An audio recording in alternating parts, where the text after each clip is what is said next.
Bismillahirrahmanirrahim. Assalamualaikum warahmatullahi wabarakatuh. Alhamdulillahi rabbil alamin ala kulli hal. Alhamdulillahilladzi ba'da ma amatana wa ilayhi an-nusyur. Asyhadu an la ilaha illallah wahdahu la syarika lah. Wa asyhadu anna Muhammadan 'abduhu wa rasuluhu la nabiyya ba'dahu. Yang kami hormati dan kami muliakan Bapak Wakil Direktur 3 Universitas Syahwal, yang tentunya beliau sudah menggagas sebuah education sudah jalan 3-4 tahun yang lalu. Bermula awal beliau jadi rektor, jadi wakil rektor. Beliau lah orang yang menggagas pertama untuk mewajibkan sebuah education ini kepada para mahasiswa. Semoga Allah SWT melimpahkan rahmat dan hidayah dan pahala kepada beliau, di bagian dari amal jariah beliau kepada kita semuanya. Baik dari sekalian,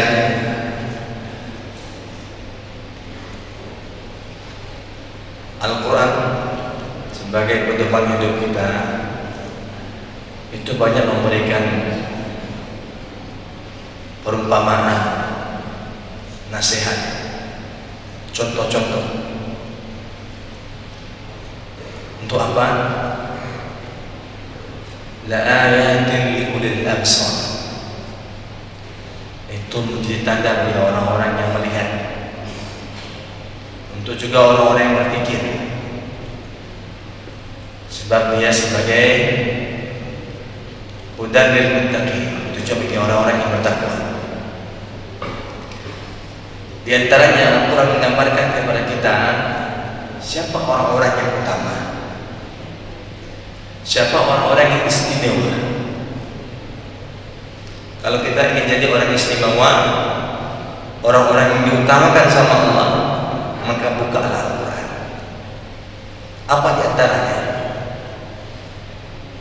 Sebuah education ini bagian di antara cara jalan kita menuju orang-orang yang utama. Kenapa? Karena waktu di antara akhir malam dengan subuh itu oleh Allah Subhanahu wa taala dalam Al-Qur'an, Allah sebutkan sebagai waktu yang sangat utama. Dan hanya orang-orang pilihan Allah, orang-orang yang Allah berikan rahmat, orang-orang yang ingin Allah muliakan saja yang bisa melakukan itu. Dan banyak ayat dalam surah Al-Imran, dalam surah Ad-Dariyah, dalam surah Al-Isra, dalam surah Al-Fat, dalam surah Al-Muzammil, dalam surah As-Sajadah. Itu Allah menceritakan bagaimana siapa orang-orang yang subuhnya ada di masjid, siapa orang-orang yang bangunnya sebelum subuh.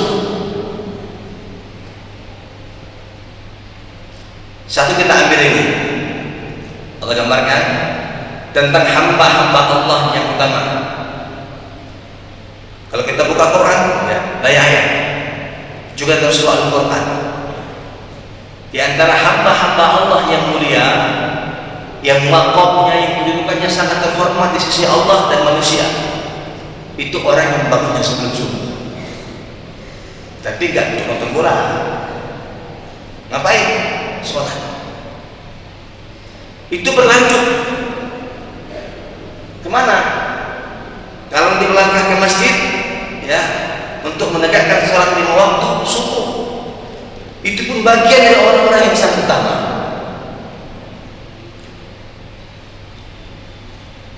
Dan sejarah itu mencatat peradaban Islam dunia sejak zaman Rasulullah, Islam itu bangkit. Di antara contoh yang paling tampak nyata Rasul berikan kepada para sahabat, sebagaimana banyak riwayat, termasuk kata Sayyidah Aisyah Ummul Mukminin mengatakan, Nabi itu sallallahu alaihi wasallam tidak pernah meninggalkan qiyamul lail, salat di akhir malam. Dan beliau adalah pemimpin imam salat subuh. Dan orang-orang yang bangun subuh itu orang-orang istimewa. Kenapa? Karena dia menggambarkan orang-orang munafik tidak bisa bangun subuh. Hanya orang-orang yang memberikan rahmat kebaikan itu yang mampu melangkahkan kakinya ya, untuk bangun subuh, apalagi ke masjid. Dan banyak riwayat ya, yang menggambarkan keutamaan orang-orang yang berangkat ke masjid di subuh hari. Baik, kita akan lihat dulu ya, ini waktu sebelum subuh, orang-orang yang bangun sebelum subuh. Histori sejarah Rasulullah itu digambarkan dalam banyak hadis, bahkan dalam Al-Quran sendiri, ketika Allah menyebutkan Nabi dalam surah Al-Fat, dalam surah Al-Muzammil, itu Allah menceritakan tentang Nabi bangun di sepertiga malam, atau setengahnya, atau kurang daripadanya, tengah malam, lewat tengah malam, atau menjelang subuh. Ini kebiasaan Nabi. Dan sahabat Nabi itu juga demikian, bangunnya sebelum subuh. Ini diikuti oleh sahabat sampai para ulama kita, para pemimpin kita. Kalau kita pernah mendengar Muhammad Al-Fatih ya, tokoh pimpinan Islam yang menaklukkan Eropa, usianya belum sampai 21 tahun. Panglima perang Muhammad Al-Fatih itu belum genap usia 21 tahun, dia menaklukkan Eropa, sehingga kerajaan khilafah Islam itu pindah ke Turki. Itu gimana caranya? Serat Barbaros itu ya, tak bisa ditembus dengan armada perang. Kenapa dirantai? Selat dirantai dengan rantai yang panjang besar. Selat dirantai, kemudian gunung, bukit, tak bisa masuk ke Istanbul itu. Nah, beliau ini sejak dari masa beliau kecil oleh orang tuanya itu sudah dibiasakan bangun sebelum subuh, sholat tahajud, subuh ke masjid. Dan semua pasukannya itu anak muda itu semua sama seperti beliau. Dan beliau itu Nabi sudah bilang akan ada di akhir zaman ya, sebaik-baik pasukan, sebaik-baik pemimpin yang akan menaklukkan Eropa. Nabi sampaikan yang para sahabat. Apa yang beliau lakukan? Sebelum subuh itu semua pasukan Sultan Muhammad Al-Fatih qiyamul lail. Setelah qiyamul lail itu kapal perang itu yang ngangkat armada laut yang ngangkat persenjataan, yang ngangkat meriam, itu diangkat, dipikul sama pasukan itu naik gunung. Bayangkan. Kalau ini kita bayangkan ini Turki ya, ini Istanbul itu depannya ini ada selat, ini kiri kanannya gunung, diangkat kapal itu gunung. Kenapa ini dirantai? Di selat itu dirantai, nggak bisa masuk kapal, di kanan gunung, kapal diangkat naik gunung, dipikul sama orang itu. Subhanallah. Bukan kecil kapal itu. Kalau cuma ember oke.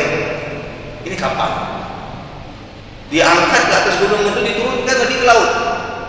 Rantainya sudah memang rantai dirantai nanti masuk ke tengah, sehingga subuh ya, itu armada perang kapal Sultan Muhammad Al-Fatih dengan meriamnya sudah siap mengarah ke daratan. Dan tunduklah Istanbul di bawah kekhilafan Islam. Orang yang seperti ini hanya dimiliki oleh orang-orang yang dekat kepada Allah Subhanahu wa Ta'ala. Siapa lagi? Sa'ad bin Abi Waqqas. Sa'ad bin Abi Waqqas ini sama sahabat Nabi termasuk di antara sahabat yang punya jaminan garansi surga. Nabi menggaransi 10 orang sahabat. Samping sahabat yang 4 itu termasuk Sa'ad bin Abi Waqqas, beliau ahli jannah. Apa keutamaannya? Ketika beliau pimpin pasukan perang untuk menaklukkan Persia. Di masa makinnya Islam, ada 2 kerajaan dunia yang luar biasa, Romawi dan Persia. Peradaban dunia dipegang oleh Romawi dan Persia. Islam belum ada agamanya. Nah, Umar bin Khattab kirim surat kepada Raja Persia untuk memeluk Islam. Kemudian sang raja ini rapat dengan para perdana menterinya yang masukkan perangnya. Gimana? Kata mereka, ini orang Arab ini baru muncul, baru tahu macam-macam kerajaan besar. Kira-kira Indonesia ngancam Amerika gitu nggak kira-kira? Negara berkembang ya, ngancam negara maju. Super power diancam. Super power saya itu kan Romawi dan Persia. Sehingga tidak dituliskan ini surat membuat Umar bin Khattab kepada kerajaan Persia ini. Maka dipilihlah Sa'ad bin Abi Waqqas memimpin pasukan perang untuk menundukkan Persia ini. Ketika itu Abu Hurairah ikut dalam pasukan perang, dan Abu Hurairah menceritakan ini ke saya. Sampainya di Persia, di Iran sekarang ini, itu oleh sungai Efrat Tigris. Sungai itu mengelilingi kerajaan Persia. Nah, oleh orang Persia, semua sarana untuk menyeberangkan dihancurkan. Jadi tidak ada kapal yang bisa masuk. Akibatnya apa yang terjadi? Pasukan Islam ini ya tidak bisa masuk ke Persia karena ada sungai yang membentang luas.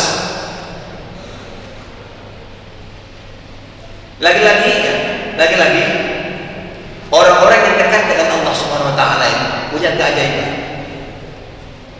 Apa yang dilakukan oleh Sa'ad bin Abi Waqqas?